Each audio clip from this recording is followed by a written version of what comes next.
भोपाल के मालवीय नगर में घर के बाहर भीड़ लगी हुई थी। सावित्री देवी का आज सुबह सुबह ही निधन हो चुका था। परिवार के नाम पर उनकी एकमात्र बेटी मीरा राजपूत थी। सावित्री पिछले कई सालों से गंभीर बीमारी से जूझ रही थी और आज उन्होंने अपनी आखिरी सांसें लेते हुए दुनिया को अलविदा कह दिया। मीरा की उम्र 21 वर्ष थी। वह कॉलेज के अंतिम वर्ष में थी। सावित्री का निर्जीव शरीर उसकी आंखों के सामने सफेद चद्दर से ढका हुआ पड़ा था। मीरा की आंखों से आंसू बहते जा रहे थे। पास बैठी औरतें उसे सांत्वना दे रही थी, लेकिन मां को खो देने का दुख सिर्फ मीरा ही जान सकती थी। अपना कहने के लिए एक वो ही तो थी इस दुनिया में। सावित्री ने मीरा को उसकी पढ़ाई के लिए इंदौर भेज दिया था, जिसकी खास वजह सिर्फ सावित्री ही जानती थी। इंदौर में मीरा नेशनल कॉलेज में पढ़ती थी और उसी कॉलेज के एक हॉस्टल में रहती थी। मीरा बहुत ही कम बोलने वाली लड़की है। वह अपना अधिकतर समय किताबों में ही बिताया करती थी। कॉलेज में उसकी एकमात्र दोस्त थी निधि व्यास, जो कि इंदौर में रहती थी अपने परिवार के साथ। निधि और मीरा दोनों बहुत अच्छी दोस्त थी। कॉलेज के 2 साल दोनों ने साथ साथ ही पूरे किए थे, लेकिन निधि मीरा को अब बहुत कम जान पाई थी। वजह थी मीरा का अंतर्मुखी होना, या शायद हालातों ने उसे उम्र से पहले ही परिपक्व बना दिया। मीरा इस बार बिना निधि को बताए भोपाल आ गई थी। सावित्री के अंतिम संस्कार की तैयारी हो चुकी थी। जब उनके पार्थिव शरीर को ले जाया जाने लगा तो मीरा जोर जोर से रो पड़ी। औरतों ने उसे संभाला, लेकिन कोई उसे रोक नहीं पाया। वह दौड़कर बाहर आई और कहने लगी, हम भी साथ जाएंगे। बिटिया, औरत शमशान में नहीं जाती है। वहां खड़े एक बुजुर्ग ने कहा, हमें कुछ नहीं सुनना, हम भी साथ जाएंगे। मीरा ने कहा, चलने दीजिए काका, मुखाग्नि के लिए किसी अपने का होना भी जरूरी है। और आजकल क्या लड़का क्या लड़की, चलने दीजिए। पास खड़े विश्वनाथ ने बुजुर्ग आदमी से कहा। सभी वहां से सावित्री का पार्थिव शरीर लेकर निकले। आंखों में आंसू भरे, हाथ में अग्नि का पात्र पकड़े मीरा चले जा रही थी। उसके बेजान पैरों में जैसे हिम्मत ही नहीं थी। माँ के साथ उसने बहुत कम वक्त गुजारा था। ना जाने वो कौन सी वजह थी जिससे माँ ने उसे हमेशा खुद से दूर रखा। सोचते हुए और बीती बातों को याद करते हुए शमशान आ चुका था। सावित्री का अंतिम संस्कार किया गया। इकलौती वारिश होने के कारण उसी ने मुखाग्नि भी दी। उन पलों में मीरा को संभालना बहुत मुश्किल हो रहा था। वहां मौजूद सभी की पलकें नम हो गई। 1 महीने बाद मीरा इंदौर आई। उसने कपड़े बदले और अपनी बुक्स उठाए कॉलेज आ गई। कॉलेज आकर उसने प्रिंसिपल से बात की और उन्हें अपनी मां के देहांत के बारे में बताया। चूंकि मीरा कॉलेज की सबसे होनहार स्टूडेंट थी, इसलिए प्रिंसिपल ने उसकी 1 महीने की लीव को मान लिया। मीरा प्रिंसिपल का शुक्रिया अदा करके बाहर आ गई। क्लास शुरू होने में अभी वक्त था, इसलिए वह आकर पर बैठ गई और उदास आंखों से जमीन को निहारने लगी। तभी एक जानी पहचानी आवाज उसके कानों में पड़ी। ओह मैडम जी, कहाँ थी इतने दिन? ना फोन ना मैसेज, आखिर चल क्या रहा है तुम्हारे दिमाग में? मीरा आवाज की दिशा में पलटी। सामने निधि खड़ी थी। मीरा ने कोई जवाब नहीं दिया तो निधि उसके पास बैठ गई और प्यार से कहा, क्या हुआ मीरा, सब ठीक तो है ना? निधि की बात सुनकर मीरा की आंखें डगमगा गई। उसने नीचे जमीन की ओर देखते हुए कहा, माँ नहीं रही। निधि, क्या? ये कब हुआ? और तुमने मुझे बताया क्यों नहीं? निधि ने चौंकते हुए कहा, क्या बताती निधि? मैं खुद भी नहीं जानती थी कि माँ किस दर्द से गुजर रही है।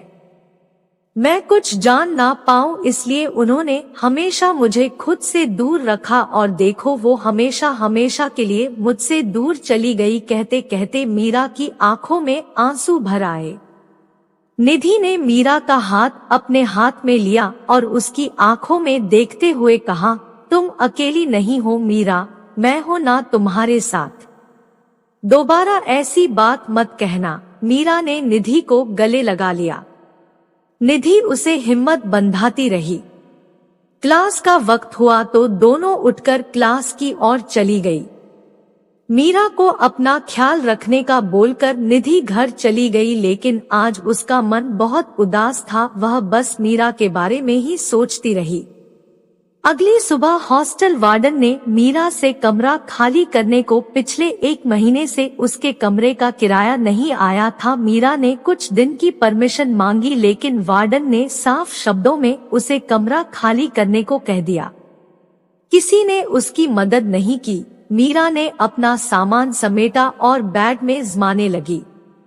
उसके पास जो पैसे थे वो तो माँ के अंतिम संस्कार और उसके बाद के कामों में खर्च हो गए थे। अनजान शहर में आखिर मदद भी ले तो किसकी? मीरा बहुत ही स्वाभिमानी लड़की थी और इसलिए उसने अपनी ये परेशानी निधि को नहीं बताई। भोपाल वापस जाने के अलावा मीरा के पास अब कोई और रास्ता नहीं था। अपने बैग लेकर वह हॉस्टल से निकल गई। निधि जब कॉलेज आई तो क्लास में मीरा को ना देखकर उसने अपने साथ बैठी रागिनी से पूछा, जो कि उसी हॉस्टल में रहती थी। ऐ रागिनी, मीरा कहाँ है? वो कॉलेज क्यों नहीं आई? अरे तुझे पता नहीं क्या? आज वार्डन मैडम ने उसे हॉस्टल से निकाल दिया। रागिनी ने फुसफुसाते हुए कहा। व्हाट?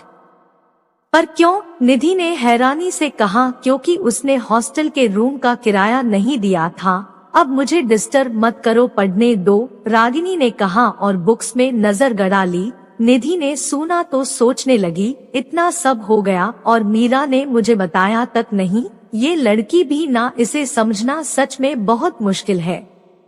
पता नहीं इस वक्त वो कहाँ होगी।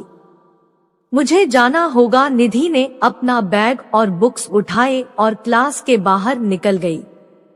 कॉलेज से सीधा वह हॉस्टल आई और मीरा की रूममेट से पूछा। रूममेट ने बताया कि मीरा वापस अपने घर जाने की बात कर रही थी। निधि वहां से निकली और तुरंत रेलवे स्टेशन आई। ट्रेन जा चुकी थी। निधि हताश हो गई। उसने उदास नजरों से ट्रेन को जाते हुए देखा और जैसे ही वापस जाने को मुड़ी, उसकी नजर बेंच पर बैठी मीरा पर गई। निधि खुशी से दौड़कर उसके पास आई, लेकिन अगले ही पल उसकी खुशी गुस्से में बदल गई और उसने कहा, समझती क्या हो अपने आप को? और ये इस तरह मुंह छुपाकर कहाँ जा रही हो? मुंह छुपाकर नहीं जा रहे, बताकर आए थे रागिनी को, मीरा ने धीमे स्वर में कहा। और तुम्हें लगता है मैं तुम्हें ऐसे जाने दूंगी? निधि ने गुस्से से कहा। पर अब यहाँ करेंगे भी क्या? वार्डन ने भी हमें हॉस्टल से निकाल दिया है, मीरा ने कहा। वार्डन की तो मैं। तुम ये बताओ, तुमने मुझे क्यों नहीं बताया? निधि के इस सवाल पर मीरा खामोश हो गई। निधि उसके बगल में बैठी और कहने लगी, मीरा तुम सिर्फ कहने के लिए मेरी दोस्त नहीं हो। कॉलेज में बहुत सी लड़कियां हैं, लेकिन मैंने तुम्हें अपना दोस्त चुना। जानती हो क्यों? क्योंकि तुम बहुत अच्छी हो और समझदार भी हो। तुम बहुत स्ट्रांग लड़की हो। मीरा, फिर ऐसे कैसे जा सकती हो? आंटी का सपना कैसे भूल सकती हो? तुम्हें पढ़ना है, एक बड़ी अधिकारी बनना है, ये कैसे भूल गई तुम? निधि, हम कुछ नहीं भूले हैं, सब याद है हमें। पर इस शहर से हमने एक बात सीखी है कि अगर जीना है तो पैसे जरूरी है, और वो हमारे पास नहीं है। निधि, घर जाएंगे, वहां रहने के लिए कम से कम अपना घर तो है। मीरा ने उदास होकर कहा। हो गई तुम्हारी आदर्श वाली बातें तो चले, निधि ने उठते हुए कहा। मीरा ने कहा, कोई सवाल नहीं, उठो और चलो, कहकर निधि ने एक बैग खुद उठाया और दूसरा मीरा को थमा दिया। दोनों बाहर आई। निधि पार्किंग से अपनी स्कूटी निकाल लाई और मीरा को साथ लेकर चल पड़ी। निधि के पीछे बैठी मीरा के मन में सैकड़ों सवाल उथल पुथल मचाए हुए थे। मीरा जब भी इस शहर से जाने के बारे में सोचती, ये शहर उसे वापस अपनी ओर खींच लाता। सवाल बहुत थे, लेकिन जवाब नहीं। उसे कहाँ लेकर जा रही है, इस बात का भी उसे अंदाजा नहीं था। स्कूटी सड़क पर दौड़ाते हुए निधि ने अचानक से ब्रेक लगाए और गाड़ी को यू टर्न घुमाया। क्या हुआ? इधर कहाँ जा रही हो? पीछे बैठी मीरा ने सवाल किया। हॉस्टल, निधि ने कहा। लेकिन क्यों? मीरा ने कहा, तू चल तो बताती हूँ। कहकर निधि ने स्पीड बढ़ाई और कुछ वक्त बाद दोनों हॉस्टल के सामने थे। निधि ने स्कूटी साइड में लगाई। उसने मीरा का हाथ पकड़ा और उसे लेकर अंदर चली आई। वार्डन सामने ही खड़ी मिल गई। निधि उसके सामने आई। उसने अपने जेब से कुछ रुपए निकाले और वार्डन के हाथ में थमाते हुए कहा, ये रखो अपने पैसे और आज के बाद किसी लड़की को इस तरह से हॉस्टल से मत निकालना। वक्त पर किराया देंगे तो कोई क्यों निकलेगा, पर ये लड़कियां घर वालों के पैसे तो ऐश में उड़ा देती है और फिर किराए के नाम पर रोने बैठ जाती है। वार्डन ने मुंह बनाकर रुपए गिनते हुए कहा, चुड़ैल, तेरी हिम्मत कैसे हुई मेरी दोस्त के लिए ऐसा बोलने की? मैं तेरा मुंह नोच लूंगी। निधि ने वार्डन से उलझते हुए कहा। लेकिन ऐन वक्त पर मीरा ने उसे रोक लिया और कहा, निधि, ये क्या कर रही हो? छोड़ो उन्हें, मैं मुंह तोड़ दूंगी इसका। इस हॉस्टल की लड़कियां चाहे जो करती हो, तुम ऐसी नहीं हो। निधि ने गुस्से से मीरा से कहा, तुम प्लीज यहाँ से चलो प्लीज। मीरा ने निधि को लगभग खींचते हुए कहा। निधि वहाँ से चली गई तो मीरा वार्डन के पास आई और बहुत ही धीमे स्वर में कहा, निधि ने जो किया उसके लिए हम माफी मांगते हैं मैम। एक बात और, हर लड़की यहाँ ऐश करने नहीं आती है। कहकर मीरा वहाँ से चली गई। बाहर आई तो देखा निधि गुस्से में थी। मीरा जैसे ही उसके पास आई, निधि ने कहा, क्या सच में तुम राजपूत खानदान से हो? मतलब उसने तुम्हें इतना सब कहा और तुम सुन के चली आई? गलती हमारी ही है। अगर वक्त पर किराया दिया होता तो वो ऐसा नहीं होता। मीरा ने शांत लहजे में कहा। ओह आदर्श की देवी, बस करो, तुम ऐसी ही रही न तो कोई भी बेच के निकल जाएगा तुमको। निधि ने मीरा के सामने हाथ जोड़ते हुए कहा। निधि, ऐसा नहीं है। पिछले 3 सालों से हम यहाँ हैं। हम नहीं चाहते हमारी वजह से हमारी माँ को शर्मिंदा होना पड़े। जो सरनेम हमें मिला है उसकी इज्जत बरकरार रखना जरूरी है। मीरा ने कहा, ऐसे रखोगी इज्जत बरकरार? कोई कुछ कहे और चुपचाप सुनो, हो सके तो माफी भी खुद ही मांगो। निधि ने कहा, तुम्हें समझा नहीं पाएंगे। मीरा ने बैग्स उठाते हुए कहा, ये अच्छा है तुम्हारा। खैर छोड़ो, आओ बैठो, चलते हैं, देर हो रही है। निधि ने स्कूटी स्टार्ट करते हुए कहा। अब कहाँ चलना है? मीरा ने कहा। निधि मुस्कुराई और कहा, वहाँ जहाँ सब तुम्हारे अपने हैं। मीरा जैसे ही आकर बैठी, निधि ने स्कूटी आगे बढ़ा दी। दोनों शिवाजी नगर में आई। इंदौर आने के बाद मीरा ने पहली बार इस शहर को देखा था। साफ सुथरी सड़कें, बड़े ऊंचे ऊंचे घर, वह सब अपलक देखे जा रही थी। निधि स्पीड से स्कूटी दौड़ाए जा रही थी। निधि व्यास अपने परिवार में सबकी लाडली। मीरा से उसकी जान पहचान कॉलेज में हुई थी और मीरा का शांत व्यवहार उसे पहली नजर में भा गया। लेकिन खुद बिल्कुल शांत नहीं थी। वह हमेशा हंसती खिलखिलाती रहती थी। लाडली थी, इसलिए उसे किसी भी बात के लिए ना नहीं कहा जाता था। मीरा को लेकर निधि एक बड़े से घर के सामने रुकी। उसने स्कूटी साइड लगाई और मीरा को लेकर अंदर आई। मीरा की नजर घर के दरवाजे पर लगे नेम प्लेट व्यास हाउस। मीरा अपना बैग संभाले अंदर आ गई। अंदर आते ही निधि चिल्लाई, मम्मा पापा, दादू दादी, भैया, सब आ जाइए। निधि की आवाज सुनते ही सब बाहर चले आए। निधि के साथ एक अनजान लड़की को देखकर सबके मन में क्वेश्चन मार्क था, जो कि निधि ने अगले ही पल हटा दिया और कहा, दादू ये मेरी दोस्त है मीरा। और फिर मीरा की ओर पलटकर कहा, मीरा ये मेरे दादू श्रीनाथ जी व्यास और वो मेरी दादी माँ सुरेखा जी व्यास, नमस्ते। मीरा ने दोनों हाथ जोड़कर कहा, ये मेरे पापा है विजय व्यास और ये मेरी मम्मा राधा व्यास। निधि ने अपने माँ पापा की ओर इशारा करके कहा। मीरा ने उन्हें भी नमस्ते की तो दोनों जवाब में मुस्कुरा उठे।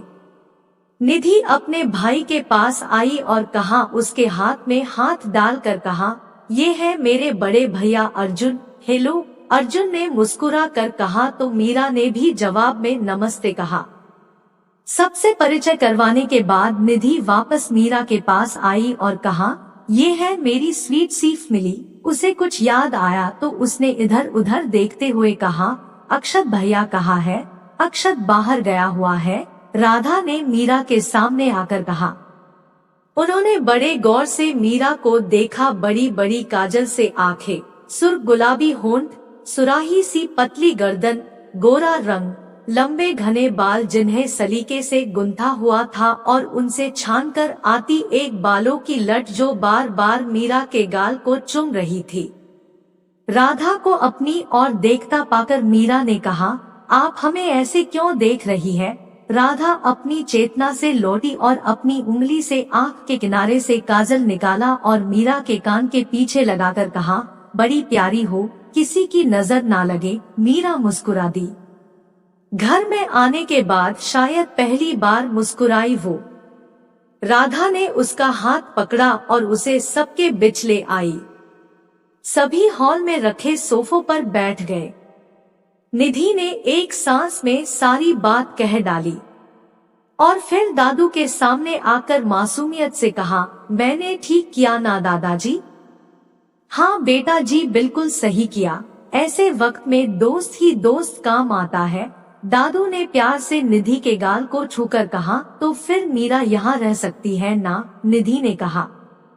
जब तक वो चाहे वो यहाँ रह सकती है, दादू ने कहा और फिर मीरा की ओर देखकर कहा, मीरा जी। मीरा ने धीरे से कहा।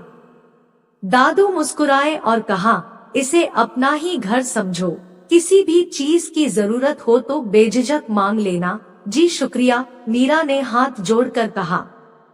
पापा मैं चलता हूँ, ऑफिस में मीटिंग है, अर्जुन ने उठते हुए कहा। हाँ ठीक है, मैं और पिताजी आते हैं बाद में, विजय ने कहा।